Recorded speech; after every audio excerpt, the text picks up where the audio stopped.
I'm Charles Turtz, and I have no interest in small talk. There are things that I'm not proud of. There are apologies that I have had to make, but those also make you stronger if you learn from them. I know I'm talking to someone who's been in therapy and doing the work. Just a little. My passions, having big conversations with big personalities.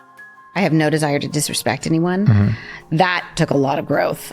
Yeah. Was there ever a moment that you felt any discomfort just emotionally in the beginning? I remember putting on my wedding dress and thinking, this is a huge mistake. When I found what I found in his phone on those texts, I was so caught off guard. My guests are not afraid to get vulnerable, and neither am I. I'm a strong person, right? But when I was 9 months pregnant, I had to obviously deliver a dead baby, and I had to do a burial and everything for my baby. People will say, oh, well, you didn't know the baby, but it was still a little human being that I had to bury and deal with like a loss.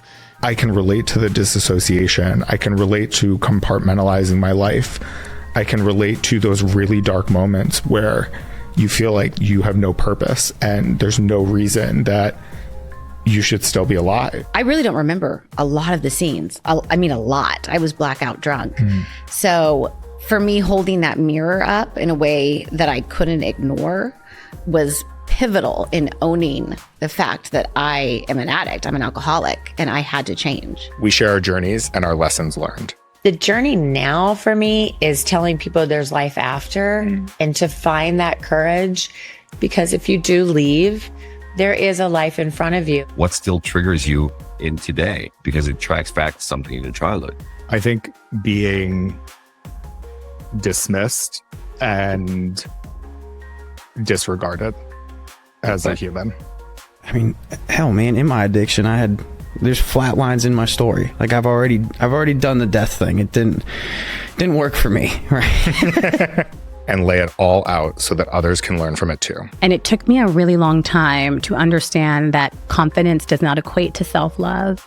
It's never too late to live your best life. I'm 47 years old, and I'm just now becoming the woman that I was meant to be. There was a moment where on my birthday, I was on the floor of my shower hysterically crying and said, I will never get back to this place.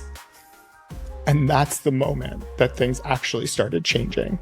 That's my truth. And this is Turtzed.